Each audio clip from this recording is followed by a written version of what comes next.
And ఇట్లా question చేస్తున్న కొంతమంది జర్నలిస్టులని వాళ్ళని బెదిరిస్తున్నారు. అండ్ కొంతమంది వీడియోస్ చేసి అక్కడ ఎక్కడైతే వాళ్ళకి అన్యాయం జరిగిందని అనిపించి అక్కడికి వెళ్ళి మాట్లాడిపిస్తే వాళ్ళ మీద యాక్షన్స్ తీసుకోమను, ఇదేంటి చంపేమను, ఎవడు భయపడరు. అన్యాయం జరిగిందని క్వశ్చన్ చేస్తే చంపేస్తారు. చంపేమనమ్మా, కొట్టిమని ఏడు చేస్తారు. అంతకని ఇంకేటి చేయగలరు వాళ్ళు. ఆ రెండింటికి అందరూ చదువుబడే ఉన్నారు. ఏమవుతుంది దానివల్ల? సాగు చచ్చిపోకుండా ఉంటారా? ఎవరు ఉండరు. ఉన్నప్పుడు అలాగే మన బతుకు అలా సాగు రాసిందంటే అలాగే చేస్తాం. అంతకని ఇంకేట్లేదు. దాని గురించి అనవసరం అమ్మ, టైం వేస్ట్. అదే ఏదో అవుతుందని ఎవడో భయపడట్లేదు. ఒక గురుగారు ప్రొఫెసర్ నాగేశ్వరరావు గారు మాడతారు, తెలకపల్లి రావు గారు మాడతారు, అందరూ మాడతారు. అది ఏం జరుగుతుందో అప్పుడు అర్థం కావట్లేదు. నీకు బుద్ధిజ్ఞానం లేకుండా ఈ తపేల ఛానల్ నుండి బుర్ర ఐడియాలను బుర్ర విశ్లేషణలు చేసుకుని నిలిచేస్తుంటే మిగిలిన వాళ్ళు పెద్ద వాళ్ళు అందరూ ఏం మాడుతున్నారో వినండి ఒకసారి. ప్యాన్ నీళ్ళు జల్లుకో, మొహమ్మద్ జల్లుతున్నారు చల్లుమని, కల్లప జల్లుతారు చూడు పొద్దున్న, అలా జల్లుతున్నారు. ఏంది ఇదని అసలు? కానీ మళ్ళీ అక్కడ చూస్తేనేమో ఏం లేని దాన్ని ఇంత పెద్దగా చేసి చూపెడుతున్నారు, కావాలని ఇదంతా చేస్తున్నారు అని చెప్పేసి అంటారు. ఏదో చూపించమని, ఏదో పెద్దగా మేము చేసింది పెద్ద తప్పు అనుకుందాం, ఇది చూపిస్తున్నారు కదా, ఇది కూడా చూపించండి, ఇది చేసాం మేమని. ఎవడుతుంది కూడా అదే కదా. 2,40,000 కోట్లు అప్పు చేశారు, రాష్ట్రానికి ఏం ప్రయోజనం చేశారో చెప్పండి. పునాదురాలు మాత్రం చూపించకండి, ఇది అభివృద్ధి అని. యోగా డే మాత్రం చెప్పకండి, 3,30,000 కోట్లు దానికి తగలెట్టారు. సలహాదారులకి ఎంతంత డబ్బులు ఇస్తున్నారో అనాపేషలతో ఉన్నాయి సార్. ఒక్క రోజుకి అంత ఖర్చు కరెక్ట్ అంటారా సార్? ఖర్చుకు రైటా రాంగా అన్న అడిగే స్థాయి నాది కాదమ్మా, నీది ఎంతకన్నా కాదు. మనం వదిలేయడమే, చూసి తరించడమే. ఏది పనికి చాలా మంది ప్రజలు వాళ్ళ ఇబ్బందులు తీర్చొచ్చు. దానికి అన్న క్యాంటీన్ పెట్టాం సార్. అన్న క్యాంటీన్ ఒకటే సొల్యూషన్ కాదు కదా సార్. అన్నిటికీ వాళ్ళు అలాగే చెప్తారు. నువ్వు నాకు అడిగితే నేను వాళ్ళు చెప్పే సమాధానాలు ఇలాగే ఉంటాయి. ఇవి నువ్వు ధరించవలసింది. దీనికోసమా సార్ ఓటేసి గెలిపించింది మిమ్మల్ని? ఇన్ని సీట్లు మీకు ఇచ్చింది, ఓటేసి గెలిపించింది. మీరు అన్నా క్యాంటీన్లు పెడతా అంటే ఈ అభివృద్ధి, ఇది అభివృద్ధి అంటారా? ఏమో మరి. నాకు తెలిసిన అభివృద్ధి అంటే స్కూళ్ళు పునరుద్ధరిస్తారు, ప్రభుత్వ వైద్యశాలను పరిరక్షిస్తారు, లేకపోతే విశాఖ స్టీల్ ప్లాంట్ని పరిరక్షిస్తారు. కూటమి ప్రభుత్వంగా వస్తే వాయిస్ ఎక్కువ ఉంటుంది. ఎందుకంటే ఆ రోజు వాజ్పేయి గారికి BFR రిఫర్ చేసినప్పుడు వాజ్పేయి గారు ఇచ్చిన సొల్యూషన్ కదా, NMDC నుంచి మనకి ముడిసరుకు ఇవ్వమని. మీరు చెప్పింది కరెక్టే సార్.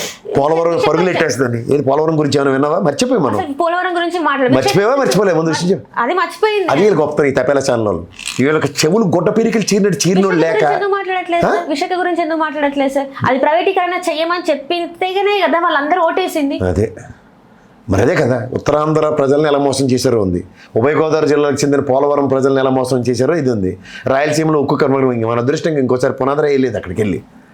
ఈ ప్రభుత్వం రాగానే ఫస్ట్ చేసే పని అదే.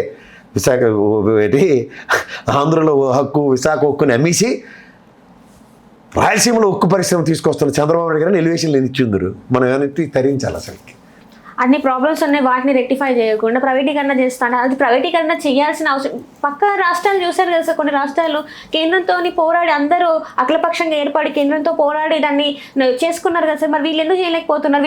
దేనికైనా ఇంగ్లీష్ భాష చాలా ఇంపార్టెంట్. ఇంగ్లీష్, హిందీ ఆ రెండు రావు మన వాళ్ళకి. అది చెప్పిన తోటి ఇక్కడికి అర్థమయ్యేతోటి.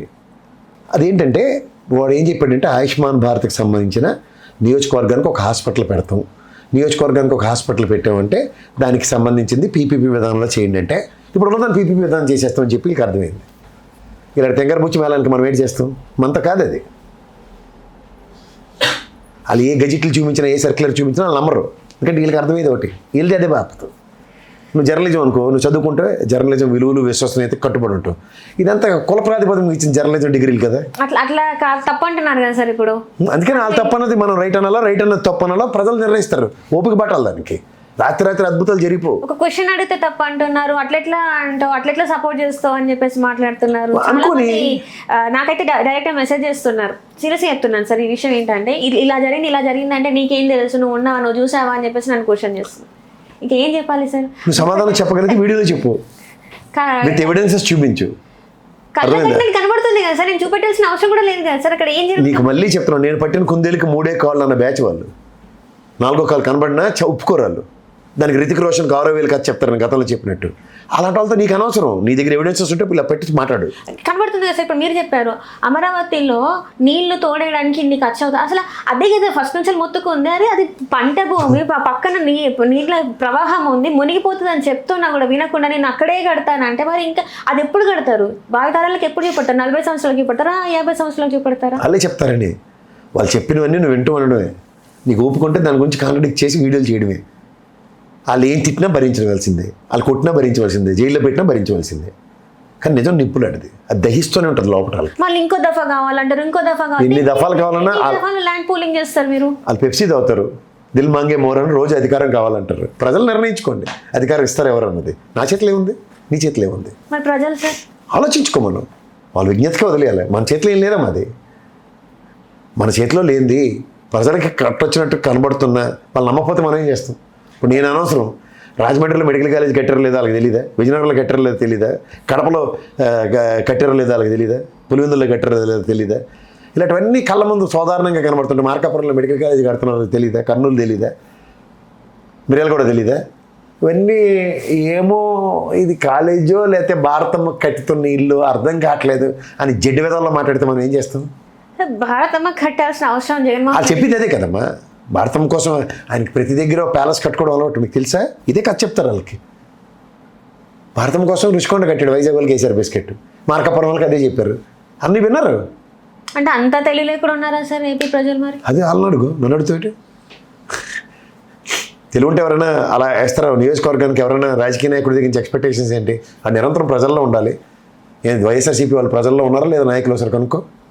ఎమ్మెల్యే ఇంటింటికి తిరిగాడే లేదా అని నేను ప్రాథమికమైన ప్రశ్నలకు ఆన్సర్లు చెప్పు. ఇంటింటికి తిరిగారా లేదా? ప్రతిదీ ఇంటికి తీసుకొచ్చి సర్వీసెస్ అందించారా లేదా? పెన్షన్తో సహా, పెన్షన్ అని, రేషన్ అని, whatever you name it as. Transparency అంటే లంచగొండితనాన్ని నిర్మూలిస్తూ ఇవాళ డెత్ సర్టిఫికేట్కి బర్త్ సర్టిఫికేట్కి ఎంతంత తగలబెట్టవలసి వస్తుందో ప్రజల్ని ఆలోచించుకోమను. అది ఇంట్లోకి వచ్చి బర్త్ సర్టిఫికేట్లు డెత్ సర్టిఫికేట్లు డెలివరీ చేశారు లేదా కనుక్కోమనాలని. ఇవి చిన్న చిన్నవే నేను చెప్తాను. పెన్షన్ ఇస్తూ ఇల్లు పన్ను వీళ్ళే తీసేసుకుంటున్నారు, అది కూడా తెలుసుకోమను. ఏంటి మీకు పెన్షన్ ఇస్తూ ఇంటి పని తీసుకున్నారో ఒకసారి కనుక్కోమనాలి. అవన్నీ బేరీ చేసుకోలేరా? ఇవన్నీ గమనిస్తున్నప్పుడు ఇందులోంచి తేడా ఎక్కడైనా ఉందేమో వాళ్ళ ప్రక్షాళించుకొని దాన్ని బట్టి మాట్లాడమను. అంచేత ప్రజలకు ఏం చెప్పాలంటే నీళ్లు పాలు అని రెండు మనం హంసలా వేరు తీసి ఇవ్వలేము. అదేంటంటే పాలు తాగిన తర్వాత నీళ్లు వదిలే సామర్థ్యం హంసకే ఉంది. ప్రజలు హంసలా ఆలోచించుకుంటారన్న భ్రమల్లో రాజకీయ పార్టీలు ఉంటే ఉండవు. నీళ్ళు ఇవన్నీ ప్రతిసారి చూపిస్తుండాలి, ఈ పాలని చూపిస్తూ ఉండాలి, అంతకన్నా ఇంకేం లేదు. అంటే వీళ్ళు అప్పులు తెస్తూనే ఉంటారంటారా? మరి ఇంకా ఏం చేస్తారన్నది అడిగి సామర్థ్యం కావాలి మనకి. అప్పులు తెస్తూనే ఉన్నారు, ఆగరు. రేపు మంగళవారం మళ్ళీ 5,000 కోట్లు తీసుకొస్తారు. 5,000 కోట్లు తీసుకొస్తారు సార్, బాగానే ఉంది. మీరు అప్పులు తీసుకొస్తున్నారు, బాగానే ఉంది. మా ప్రశ్న ఏంటంటే మీరు మాకి అంటే ఏపీ ప్రజలకు ఇస్తున్నారా, లేదు ఏపీ ప్రజలకు కాదంటే ఇంకేదైనా భవనాలకు ఏమన్నా కడుతున్నారా, లేదు మీరు ఏం చేస్తున్నారు మాకు ఒకసారి చెప్పండి. చెప్తే ప్రజలు కూడా ఓకే మా ప్రభుత్వం. వాళ్ళు చెప్పరు, నువ్వు చెప్తారని భ్రమలో ఉంటే భ్రమలు వీడు. రేపు బడ్జెట్ వస్తుంది, మళ్ళీ మేము చెప్పడమే మొదలవుతుంది. వాళ్ళు మాత్రం చెప్పరు. ఇంత డబ్బు ఎక్కడ పోతుంది సార్? కోట్లు పోతాయమ్మా, పోతున్నాయి అనుకో. లేదు పోలేదంటారు వాళ్ళు, వినుకో. ఇంత అప్పు చేయలేదంటారు, వినాల్సిందే. ఇవన్నీ జరిగాయి, ఈ అద్భుతాలన్నీ జరిగాయి. 5 ఏళ్ల పాటు ఇండస్ట్రియల్ తరలిపోయి నేను ఆర్బీఐ ఇచ్చిన డేటాకి సమాధానం చెప్పను, కూర్చొని సమాధానం చెప్పరు. ఇవాళ కూడా అదే మాట్లాడతారు. ఏం చేయగలం? ఆర్బీఐ డేటాలు ఫాలో అయ్యే వాళ్ళు ఎంతమంది ఉన్నారు చెప్పు? చదువుకున్నాడు ఫాలో అవడు, చదువు రానోడు ఫాలో అవడు. ఏం చేయాలి మనం?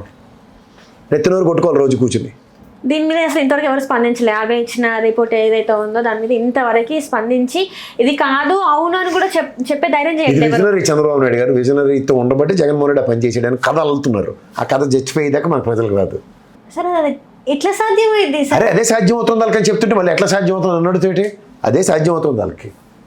ఆ దైత్య కొట్టే వాళ్ళందరూ కూర్చొని ఫస్ట్ సాయంత్రం అయితే వంట వండి వడ్డించే వార్తలు అవే. అవి ప్రజలు ఇలా ఎనసొంపుగా ఇలా చెవులు ఇలా ఏనుగు చెవులు చేసుకుని ఏంటంటారు. మనం ఏం చేస్తాం? ఇది ఒక పిల్లికి మియా అన్నట్టు సాక్షి ఛానల్ పెట్టుకుని మియా అంటారు వాళ్ళు. అది పులిగాండ్రింపుల్లో పడిపోతుంటారు వాళ్ళు. వీళ్ళు ఏమంటారంటే జగన్మోహన్ రెడ్డికి అయితే ఛానల్ ఉంది, సో ఆ ఛానల్ మీద అన్ని ఇట్లా దుష్ప్రచారం చేస్తున్నారు టీడీపీ మీద అని చెప్పేసి మాట్లాడతారు. మరి ఇవన్నీ ఎవరి ఛానల్ సార్? సరే, బుడమేరు వాగు విషయంలో ఒక ఏఈతోను డిఈతోను చేసిన ఇంటర్వ్యూలు ఉన్నాయి, ఆ ఛానల్లో చూసుకుందాం. ఎవరిది నిజం ఎవరిది అబద్ధం దాని మీద డిబేట్ చేయమని వాళ్ళని కూర్చుని. కృష్ణ అడిగేమో ఆడు పవర్ ప్లాంట్ అప్లికేషన్ చేయడు, మనోడి గురించి ఎందుకు మాడాలని పెట్రోల్ బంక్ కూడా చేయడు. వీళ్ళిద్దరికి లేని బాధ నాకెందుకని పౌడర్ డబ్బా కూడా అసలు చేయడు. ఏవి ఇలాంటి మాటలు మాట్లాడడం. మనం వరద సాయం మీద ఈరోజు కేంద్ర ప్రభుత్వం స్పందించట్లే. మీరందరూ మా చెడ్డ బ్రహ్మాండంగా జింగి చిక్కం అని భజనలు చేస్తుంటారు కదా కూర్చుని. అంటే వాళ్ళు చెప్పేది ఏంటంటే జగన్మోహన్ రెడ్డి గారు చెప్పినవే ఇంతవరకు ఇవ్వలేదు అని చెప్పేసి వాళ్ళు మాట్లాడతారు. అది ఏం చెప్పిన ఇవ్వలేదు, ₹1 కోటి ఇస్తాము బాధితులకు అని చెప్పేసి చెప్పారు. సో అది ఇంతవరకు ఇవ్వలేదు. ఎల్జీ పాలిమర్స్ ఒకసారి ఎక్స్చక్కర్ నుంచి డబ్బులు వెళ్ళలేదు కనుక్కోమని ఒకసారి కనుక్కొని వెళ్ళలేదు తెలుస్తుంది లెక్క. అయితే వాళ్ళతో ఇప్పుడు కూర్చుని మీరు ఈ ప్రభుత్వమే కదా, ఇవో చెక్కులు రాలేదని ఈ తపేల ఛానల్లో రోజు ఇంటర్వ్యూలు పెట్టించండి వాళ్ళతో, వాళ్ళు చెప్తారు సమాధానం. అది నిజంగా అయ్యి ఉంటే ఈ పాటికి మీరు చెప్పినట్టు అయ్యేది కదా సార్. ఒకవేళ అవ్వకపోతే వాళ్ళ దగ్గర ఎలాంటిది ఏం జరగకపోతే ఒక రోజుకి ఒకరిని తీసుకొచ్చి కూర్చోబెట్టే వాళ్ళు కదా. అది అవే మనకి ప్రశ్నకి సమాధానాలు ఉంటాయి మన దగ్గర, ఆ దగ్గర తడుకుంటూ ఉంటారు. ఎందుకంటే బ్రహ్మానందం గారు స్క్రిప్ట్ రాసి ఇవ్వాలి వాళ్ళకి, స్క్రిప్టే అంటారు మొత్తం, స్క్రిప్ట్ డిరైవ్డ్ ప్రోగ్రామ్. అందుకే అప్పులలో కూరుకుపోతున్నా కూడా ఈరోజు ఏ ఒక్క మంత్రి ముందుకు వచ్చి మాట్లాడే సాహసం చేయలేకపోతున్నారు. Right sir, right. Thank you so much sir. Hello, Telugu రాజ్యం ఛానల్ చూస్తున్నారా? సామాజిక రాజకీయ జీవన చిత్రణే తెలుగు రాజ్యం. అతిశయోక్తులు అసత్యాలు ఉండవు. రాజకీయ కోణం కాదు, ప్రజా కోణమే కొలబద్ద. తెలుగు రాజ్యం వీక్షణ మీ ఉత్తమ అభిరుచికి నిదర్శనం.